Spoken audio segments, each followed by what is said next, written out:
News is dominated by whether America enters this war or not, and actually the conversation is actually around a single weapon. Part of it is because Fordo, which is one of the nuclear sites that Israel wants to target, is deep underground, potentially about 200 feet underground, and there are not many weapons in the world that can get through. The only bomb really that's going to get in there is an MOP. The trouble is that bomb weighs more than a fully loaded fighter jet weighs. So the only things that can carry it are the B-2 bomber, that billion-dollar bomber that the US has, and therefore the only way to deliver it is for the US Air Force to deliver it, and that's one of the challenges that they've got.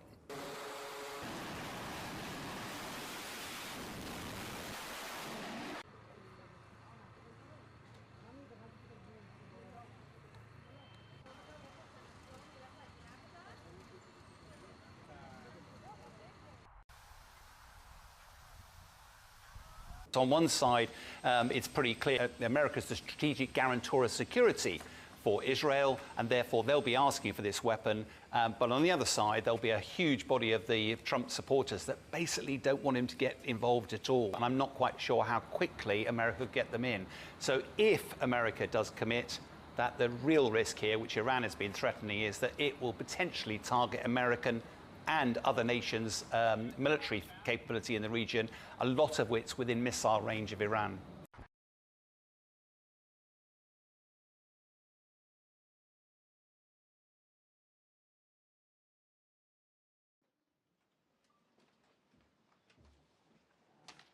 Good afternoon, everyone.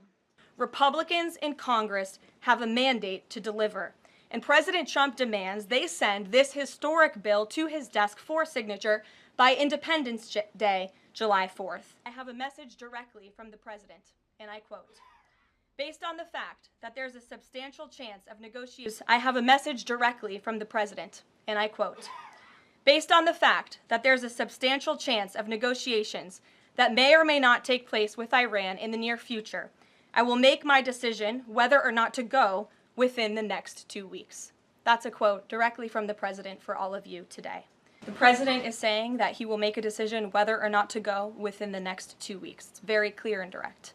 Well, that's why he said in the statement that I just read for all of you, based on the fact that there's a substantial chance of negotiations that may or may not take place with Iran in the near future, he will make that decision within the next 2 weeks. I'm not going to get into the reasoning and the rationale the president believes that, but that's his position, and he will make a decision within the next 2 weeks.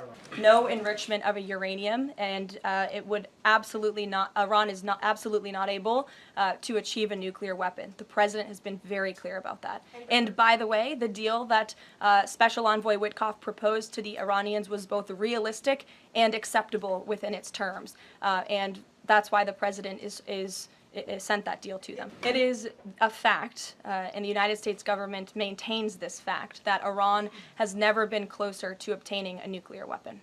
I'm not going to engage in hypotheticals. I gave you the statement from the president. He'll make a decision within 2 weeks. I'm glad you asked that, Ouija. It's an important question, and it's one, frankly, the media has been getting wrong. Let's be very clear. Iran has all that it needs to achieve a nuclear weapon. All they need is a decision from the supreme leader to do that, and it would take a couple of weeks to complete the production of that weapon, which would, of course, pose an existential threat not just to Israel, but to the United States and to the entire world. And that is something that the entire world, including countries like Russia, is in agreement with, that Iran should not and cannot obtain a nuclear weapon.